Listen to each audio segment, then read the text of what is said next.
Summer Hayes, who said, "I had cast my lot with the soldier, and where he was home to me." And I really like that idea of home to me, because these women came out with their husbands, and they had no idea what they were going to come across, and they didn't really realize what it was going to be like, but yet they followed their husbands because that was home to them, and that was what they wanted to do. So it's a lot about home and family. As with anything, wherever you are is your home, and you want to make the best of it. And so that's what they did. There was a lot of difficulty. There was a lot of danger. We don't often think of danger too much these days, unless you live in a war zone, I guess. But there was actually a lot of danger involved in women coming out here, because we don't think, really, honestly, you don't think about Kansas as a frontier. We think of Kansas as the wheat state, the breadbasket of the world. Kansas is boring. It's flat. Nothing ever happens in Kansas. In 1868, Kansas was still the frontier. There were still Indians running around here threatening the fort, threatening people who traveled. And so it was actually a very dangerous existence for these women often to come out here. And it was dangerous, it was difficult, but there was also a lot of opportunity for these women, because they had left the constraints of conventional society in the East, and they came out here to the West and found, in some ways, it was a little freeing to be out here away from the conventions that bound them. Not that they were totally unbound and free to just do whatever they want, but they did do a lot more. And I like this quote by Frances Rowe. Her husband was Fayette Rowe. He was an Army officer. And she says, "Since I've been with the Army, I've ridden 22 horses that have never been ridden by a woman before, and I was never unseated, not once." And she was very proud of that fact, because it was something that, women rode in the East, but not often, and certainly they didn't ride rambunctious horses. And that was one of the things that Frances Rowe was very proud about doing, was riding horses that would not be considered the ordinary lady's mount. And again, it was also rewarding. And we'll talk a little bit more about that. One of the things, though, that these women experienced was a little bit of culture shock. They weren't expecting the difficulties and the danger. They had these romantic notions. It's a lot like men signing up for the Army. A lot of the soldiers would sign up, and they would think, "Oh, it's going to be great. I'm going to the frontier. We're going to fight Indians. It's going to be exciting and dangerous and glamorous." And then they get out here to Fort Larned, and it's very dull, boring garrison duty and escort duty of mail wagons along the Santa Fe Trail. And they're not happy. And a lot of times these women also, they would see soldiers in uniform, and they would see kind of this romantic vision of Army life, and they marry a soldier, and then they get out here to Fort Larned or some other frontier post, and it's dry and it's dusty. And although these quarters look very nice, for a lot of these women, this is a definite step down. A lot of these officers and their wives were middle class and upper middle class people, and these 3 rooms is all they had. And this is for a captain, and I'll talk a little bit about how the quarters were allocated, but this would be not what they were used to. And so they had to deal with sort of this whole, it was a letdown for a lot of them to come out here and find this. And some officers' wives did not stay with their husbands. And one example that I like to use, although it's pre-Civil War, not post-Civil War, is Robert E. Lee's wife. She was raised at Arlington. She was used to a very comfortable existence, and except for times when her husband was stationed someplace that she considered civilized, she didn't stay with him. She stayed at Arlington because she didn't want to have to deal with the discomforts and the lack of luxuries that living with a soldier sometimes entailed. But most of the officers' wives took it as a challenge to stay with their husbands and create a home for them on the frontier.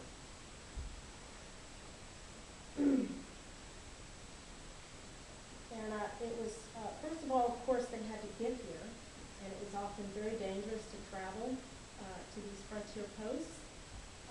Indians, of course, were one problem, but weather was also, it could be very hot and dusty and dry, and and they often travel long distances. Sometimes they could get caught in a blizzard traveling along, so the weather was a danger and the Indians were a danger. In fact, Martha Summerhays again, and just realized that a lot of the information that we have from these times comes from just a small number of officers' wives. So it's not necessarily a total representation, but they were the ones most likely to write letters and memoirs, and that's where a lot of this information comes from. And there's a few, if you start studying this, you'll find there's a few that you read come up again and again because they're the ones that wrote the memoirs. But Martha Summerhays remembers at one point when she and her husband were moving from one post to another in Arizona, there was a possibility of an Indian attack on the group that was traveling. And so her husband told her that they had a 3-month-old son, and her husband told her to get down in the bottom of the wagon and wait while the soldiers dealt with the problem with the Indians. And she was given some very specific and disturbing set of instructions from her husband. She says, I took my Derringer out of its holster and cocked it. I looked at my little boy lying there helpless beside me, and I wondered if I could carry out the instructions I had been given. For Jack had said, you have your Derringer. Don't let them get either of you alive. So he had told her, if they catch you, you shoot if there was any danger of you being caught, I want you to shoot yourself and our child.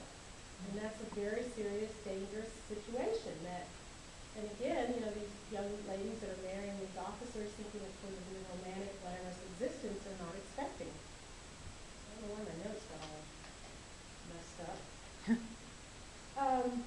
So they come out here and they have to make a home with a limited resources. And again, we have this kind of furnished as typical Victorian furnishings. Often, though, they would have to make do with whatever they could get. Packing crates were used as tables. Sometimes they would, if you could befriend the quartermaster at a post, the quartermaster is the one who has the supplies, then you could get a few extra things to help you make your existence more comfortable. And like I said, these women were Victorian ladies. They were used to a certain existence, and they like to have their stuff around them. How many people here remember that little thing by George Carlin, A Place for My Stuff? Anybody? Where he says, we all like to have our stuff. You know, you pack it up and you take it with you.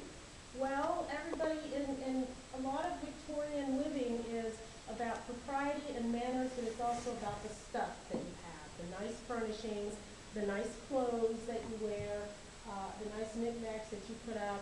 It's all part of a presentation that you make to the world. And part of the officer's wife's job was actually to not just create this home, but to entertain for her husband's guests and to make a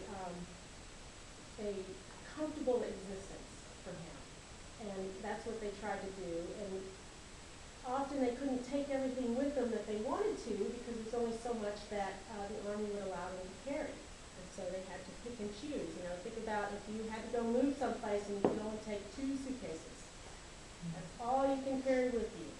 And what would you pick? How would you decide what's going to come with you?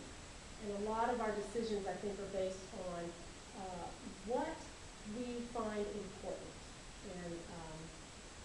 in our lives. I think today most of us would choose our electronic gear, the things that we use to entertain ourselves. Back then, they would choose things, again, it's for entertainment, but the entertainment is more about, is partly about the presentation as well as the activities we entertain. And one important piece of entertainment equipment would be a piano. Even though that's obviously very big and would be very difficult to transport in a wagon, it's important because what kinds of things did people do to entertain themselves? Music. Games. Reading aloud was a very popular form of entertainment. In fact, if you read some old like Dickens or Jane Austen, it's full of a lot of long paragraphs of descriptions of people and events and activities, and you know you can describe someone's whole morning almost minute by minute. But that's written for a time when people, middle class people at least, you know, people who didn't have to work, they have a lot of time on their hands, and so they have to have. If you're going to read either to yourself or out loud, it takes up a lot of time, and it provides diversion. So they would do their best to entertain with what they had available.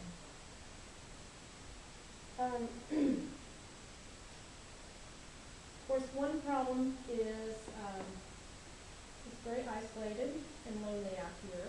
This is not a very big post. This is only a 4-company post, so that means 4 companies of soldiers, 2 companies per barracks over there, and there's 1 captain and 2 lieutenants per company. So these quarters here, this one and the one on the end are for the junior officers, for the company officers. So this is the captain's quarters, the 3 rooms here. This one across the hall are for the lieutenants. They get 1 room each. And this room allocation goes by rank, not by how many dependents have come with you. In fact, one of the more unusual aspects of life in the Army in the 1860s is that the laundresses were actually the only women on post that were officially recognized by the Army as being allowed on the post. Not that the officers couldn't bring their families or their wives with them, but the Army didn't make any accommodation for them, like the military does today with dependent housing and housing allowance and things like that. So you could bring your wife if you're a lieutenant, and maybe even if you have a child, but you're still only going to get 1 room. And that's it, and you have to make do with that. Because if you're not a laundress and you're a woman on the coast, then you're a camp follower, which sometimes we have a negative connotation of camp follower, but it just simply means someone who follows the Army who's not in the Army. So the officers' wives were not, even though they were considered the first ladies of the post, they were obviously at the top of the social ladder, they were not officially recognized. What's that one you like to say all the time, Marla? If the Army wanted you to have a wife, they would have issued one. So they didn't really make accommodations. And there's also some strict conventions here. That white railing out there that you guys passed as you came in, that's not really, it's not to tie up horses. It's not a fence, obviously, to keep anything, any animals or anything in or out. It's a social barrier. The only people who are supposed to come past that are the officers and their wives and their servants if they have them. But the soldiers and anyone else who comes, who's not of the same social class, can't come past that barrier without permission. If the soldier needs to come talk to one of the officers, he has to wait for permission. But it keeps the riffraff out, of course, but what else does it do? Well, it isolates them. It isolates the officers' wives, because do you think they can walk past that without an escort? Heavens no. Nobody. You can't walk around the coast as an officer's wife, as a lady, without an escort. You're certainly not going to go down there to the barracks by yourself. That is not done. But then that just leaves basically the women along this road for them to socialize with. That's all they have. So they've left all their friends, they've left all the activities that they can participate in the city, in the larger towns, the larger communities that they come from, and they're stuck in a place where they don't have as much social interaction as they used to, so they have to, they find themselves having to occupy themselves with entertainment. And one thing that the officers' wives did a lot of was they took it upon themselves to organize